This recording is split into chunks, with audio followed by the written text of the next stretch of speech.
the American Forces Network Europe presents Countdown 25. A silver replay of the best of AFN's 25 years on the air.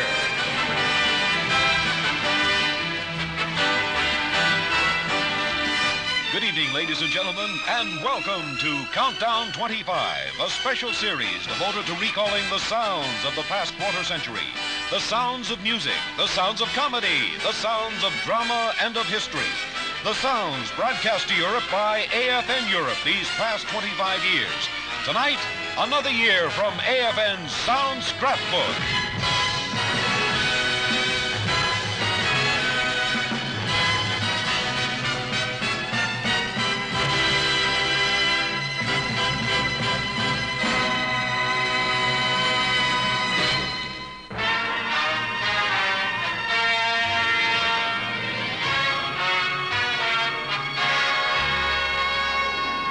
This evening, we recall the year that began for AFN on July 4th, 1958. And this is Operation AFN.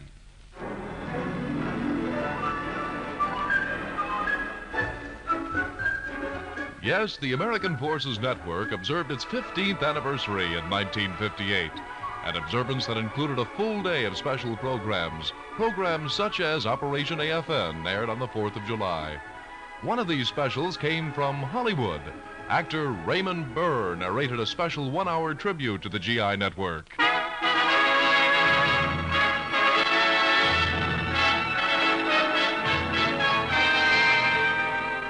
From the Armed Forces Radio and Television Service in Hollywood, a special salute to the American Forces Network on its 15th anniversary. And here is your host for the next hour, Raymond Burr.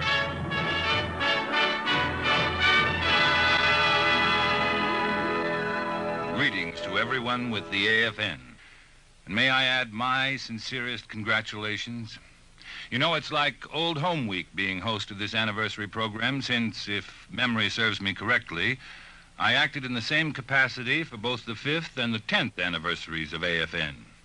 And it's beginning to look as though I'm a 5-year man. But on with the show.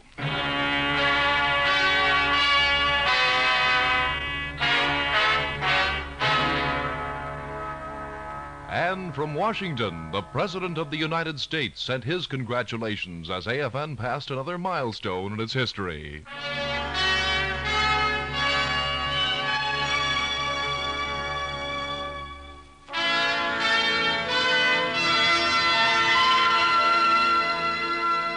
This year, the American Forces Network is 15 years old. My congratulations on the splendid job you have done and on the good work which I know you will continue. These greetings are not merely personal. They are from the American people who know your record of achievement. The network first went on the air from a London basement on Independence Day in 1943. From those war days until the present, its mission has never changed. Through the years, it has kept servicemen and women overseas informed of their homeland. It has served them both as defenders of freedom, wherever freedom may be threatened, and as devoted citizens and American representatives abroad. The American Forces Network has endeavored to help them take advantage of their opportunities as soldiers, sailors, airmen, and Marines, and as ambassadors for the free world. By the same token, the American Forces Network has, for 15 years, brought to the people of many European countries an understanding of America. By listening to the truthful reporting of news, by hearing our popular and classical music, and by enjoying our dramatic and comedy programs, these people have a clearer picture of how we live our daily lives. And once people begin to understand each other in simple, everyday terms, the problem of living together in peace becomes easier. People must be able to communicate with each other. Without communication, their common problems become unsolvable. Because the network has so ably fulfilled its mission, not only to our servicemen, but to the people of other nations, it is a pleasure for me to extend felicitation on its 15th anniversary and wish the American Forces Network many more years of successful operation.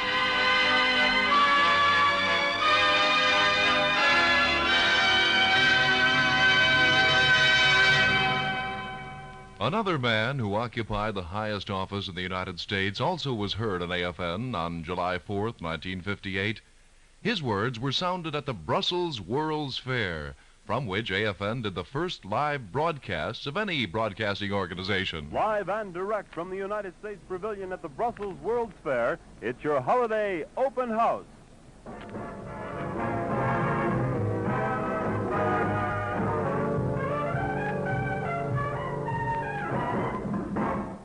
This is a big day at the fair commemorating the American independence. Today there are thousands of Americans from every state in the Union taking in the wonderful sights of this and all the other pavilions.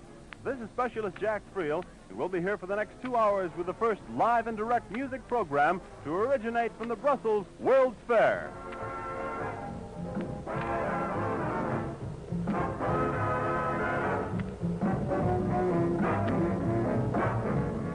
We mentioned this was a big day at the fair. It's a big day for us, too, because AFN is today celebrating its 15th anniversary. Now, during the next 2 hours, we'll take you to various sections of the pavilion for on-the-spot interviews with personalities taking part in the U.S. Pavilion's National Days. Today, former President Hoover visited the U.S. Pavilion. And we now take you back 4 hours. I don't need to tell you that this is the 4th of July, and that it has been set aside as a special day at the exposition in honor of the United States. Also, you probably also know that I have been sent here to represent the President to the Belgian people and the exposition as a tribute to the magnificent job which the Belgians have done in the exposition. This journey of mine has many aspects. I have been in Belgium probably 30 or 40 times in my lifetime, but practically every time it was when Belgium was in trouble.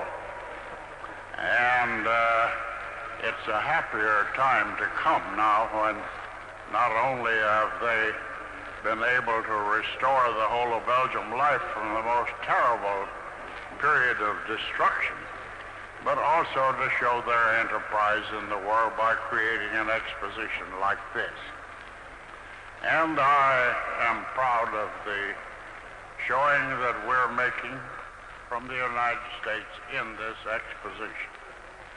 We've had some criticism in the American papers about the exhibits, but I would remind you that being a federal officer for some 12 years and 14 years, it happened that all expositions during that period came under my immediate direction.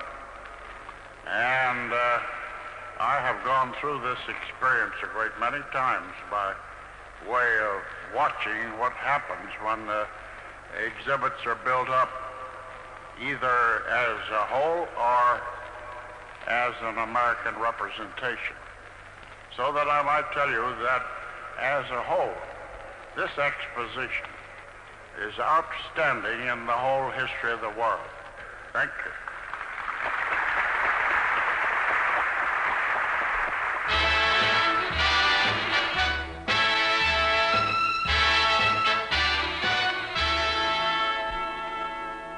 As the American Forces Network entered its 16th year on the air, yet another musical style was sweeping America.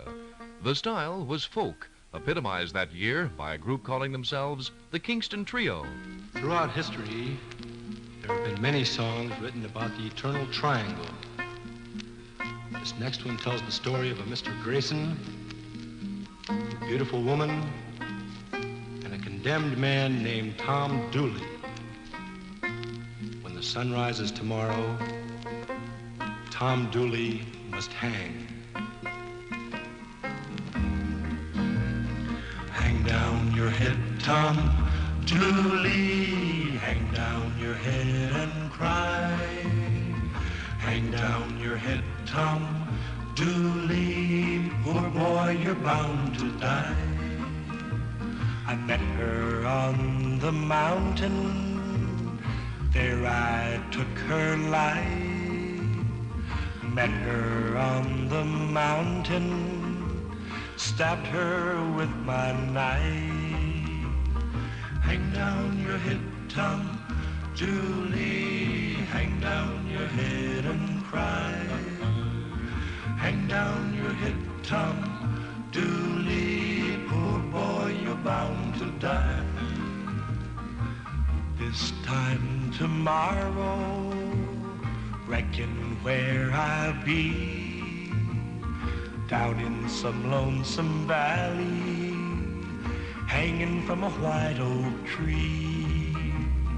Hang down your head, Tom Dooley. Hang down your head and cry. Hang down your head, Tom Dooley. Poor boy, you're bound to die. Oh, well, now, boy. Hang down your head, Tom Dooley. Hang down your head and cry. Oh, well, Hang down your head, Tom Dooley. Poor boy, you're bound to die. Poor boy, you're bound to die. Poor boy, you're bound to die. Poor boy, you're bound to die.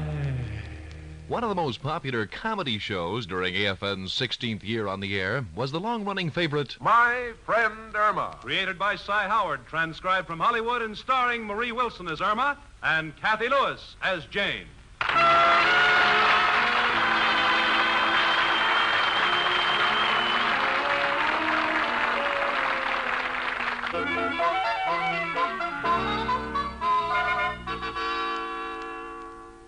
Miss Peterson. Miss Peterson. Well, I hear him. I wonder where he is. Miss Peterson, are you there? Oh, he wants to play games. Gee, I wonder where he's hiding. Miss Peterson. Oh, I think his voice is coming from here. Mr. Clyde, how in the world did you ever get into that little tiny box? Miss Peterson, will you please come in here? Mr. Clyde, there isn't room for both of us in there. He's such a kidder.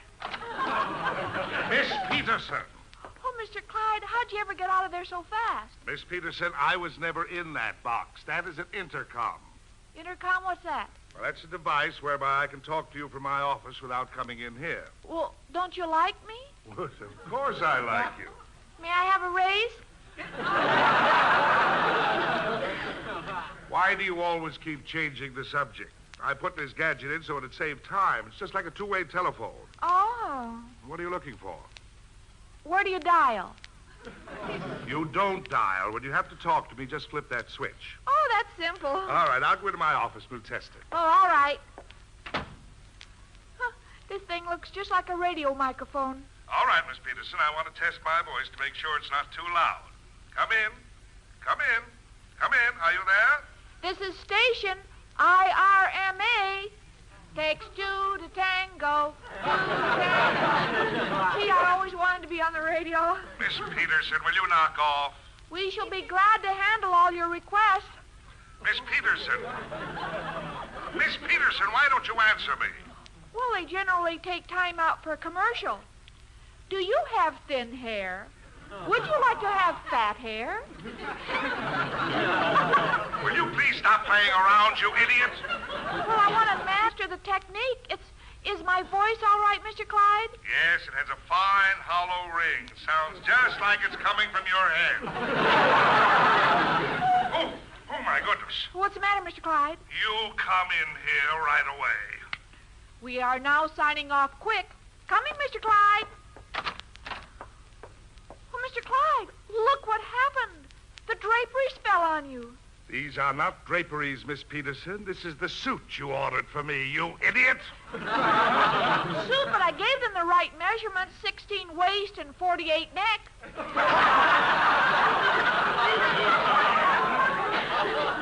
That That's 48 neck. No, it isn't. It's 48 waist and 16. That's 48 waist and 16 neck.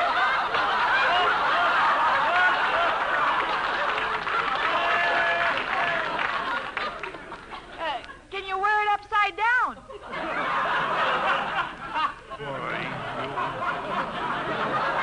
Please, Mr. Clyde, I'm sorry, but I'm sure you'll find consolation just thinking of the brilliant things I've done.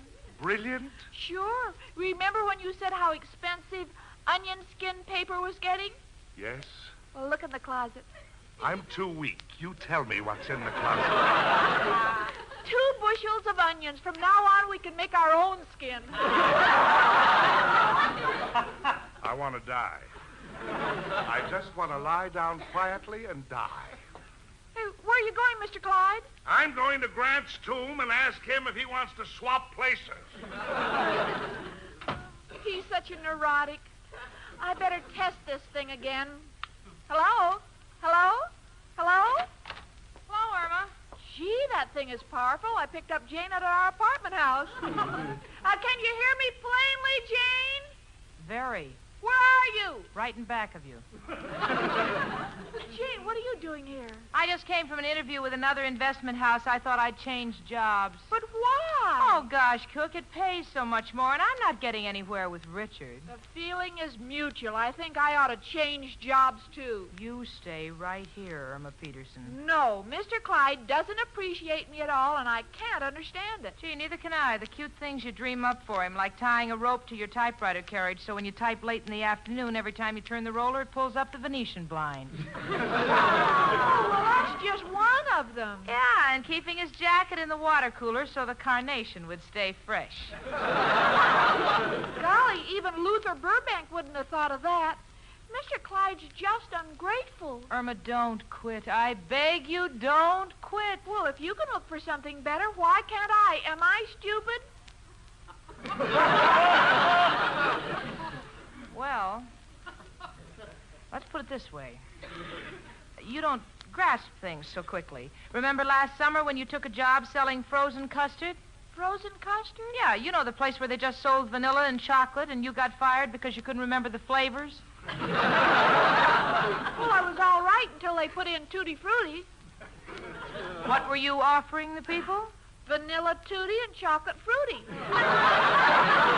Yeah, well, Irma, honey, don't look for another job. You found a home. Stay here. Yes, but Jane... Cookie, what is that thing in the middle of your body? My stomach? That's right. And what goes into the stomach? Food? Let's not break up this happy arrangement. I'll see you later.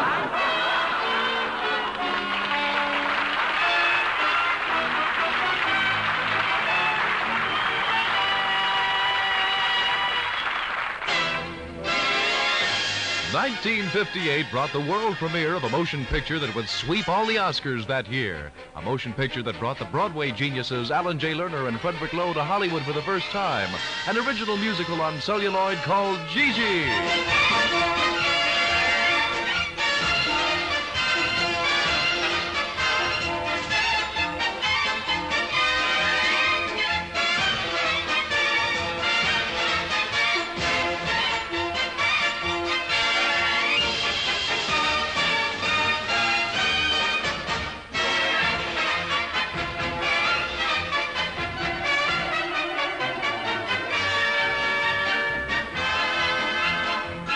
At 9.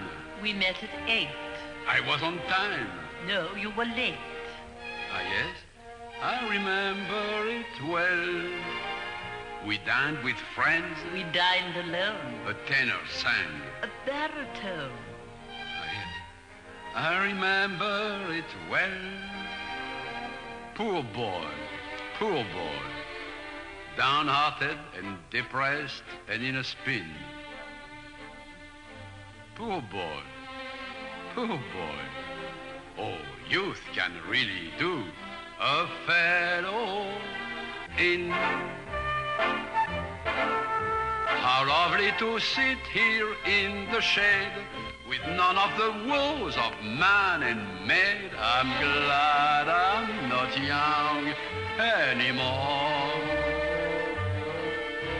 the rivals that don't exist at all, the feeling you're only 2 feet tall. I'm glad that I'm not young anymore. She's a babe, just a babe, still cavorting in her crib, eating breakfast with a bib, with her baby teeth and all her baby curls. She's a tot, just a tot, good for bouncing on your knee. I am positive that she doesn't even know that boys aren't girls. She's a snip, just a snip, making dreadful baby noise, having fun with all her toys, just a chickadee who needs a mother hen. She's a cub, a papoose, you could never turn her loose. She's too infantile to take her from a pen.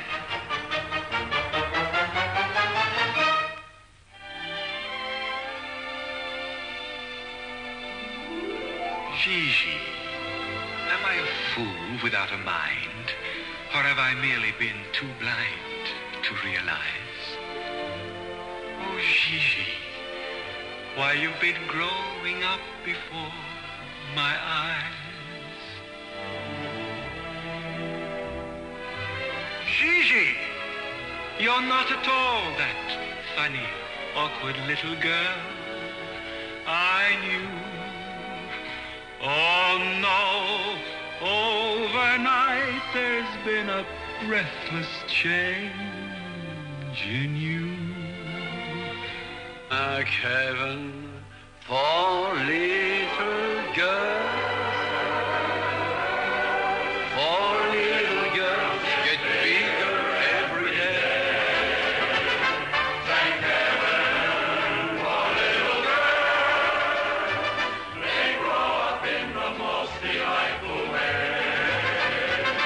Those little eyes so helpless and appealing, one day will flash and send you crashing through the ceiling. Thank heaven for little girls. Thank heaven for them all, no matter where, no matter who. Without them, what would little boys do? Thank heaven.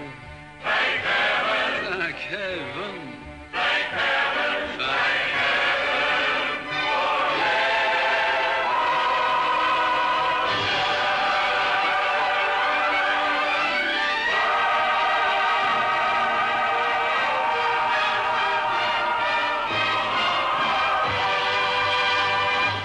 You are listening to Countdown 25, a sound review of AFN's 16th year of broadcasting, as the American Forces Network Europe approaches the conclusion of its 25th year on the air.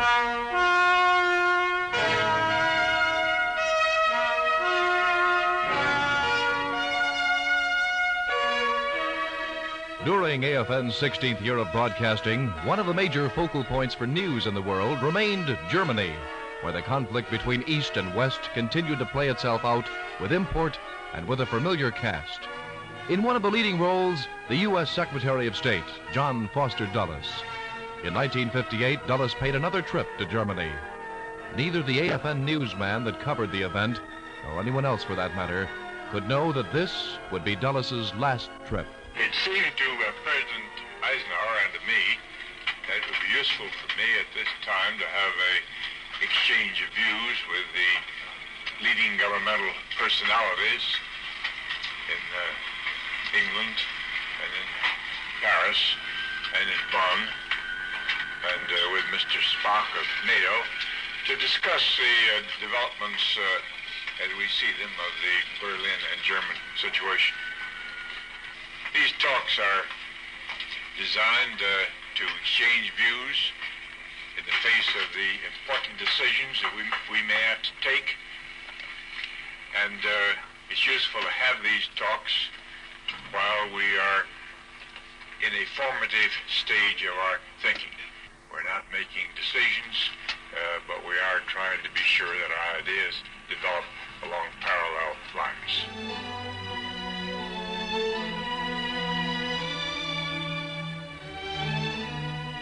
Shortly after his return to the States, Dulles took ill and was hospitalized.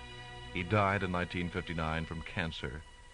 Shortwave from the United States, came the sound of his funeral. Now the mixed guard which carries the coffin has moved up to the caisson and is slowly removing it. Now it lowers it. With smooth and mathematical precision, it goes through its slow, deliberate, and formal gestures.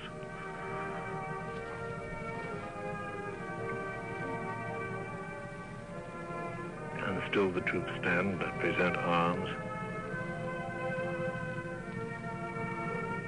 And preceded by the national colors and the color guard and the clergy, the body of John Foster Dulles in a flag-draped coffin goes on what is truly the last steps of the last journey.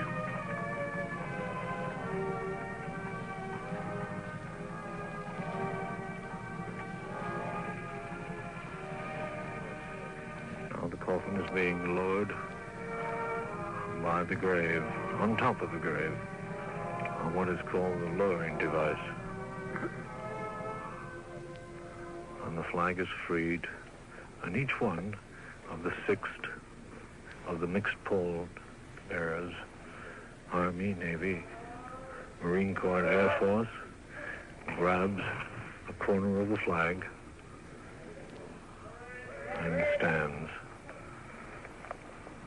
Now, the family sits under the canopy. Mrs. Dulles and her son John, Father Avery Dulles, the President of the United States, Mrs. Eisenhower, the Vice President, Mrs. Nixon. The remainder of the mourners, the 13 foreign ministers, the Chancellor of Germany, Madame Chiang Kai-shek, and all the others, they stand aside and wait to be told of what to do. And is that Grimiko into the shade? Yes, it is Grimiko. Now they all stand. The President of the United States has the sternest, grimest look we've ever seen. And now the firing squad will fire 3 volleys, which is the Army's way of giving any soldiers goodbye.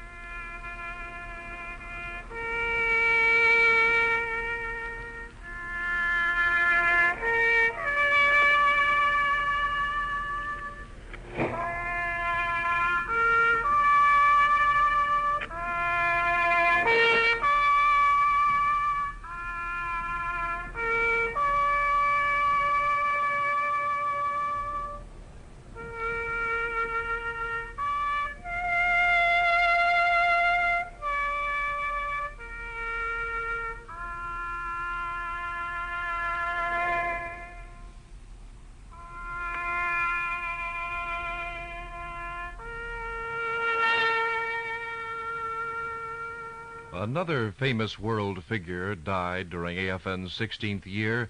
Pope Pius XII succumbed on the 9th of October in 1958. The city of Rome is in official mourning today for the death of Pope Pius XII, just 3 days after he suffered a cerebral stroke from which he never recovered.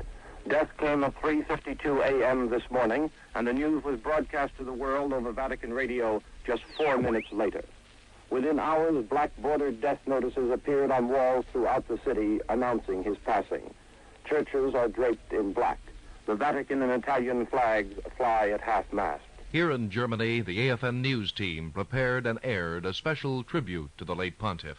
At this time, ladies and gentlemen, the American Forces Network presents a program dedicated to the memory of His Holiness, Pope Pius XII.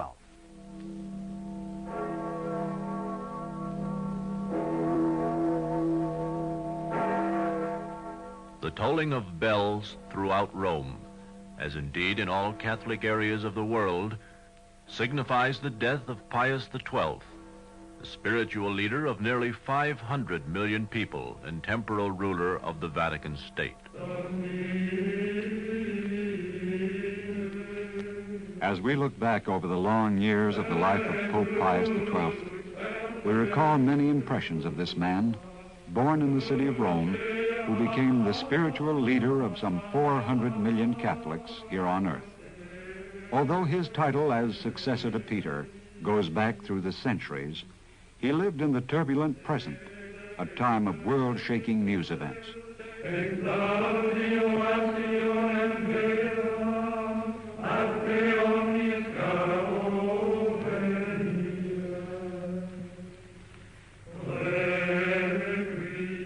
On March 2nd, 1939, the city of Rome was filled with crowds gathered to see a new pope elected. Procession is coming, the cross bearer, the cardinal is coming forward.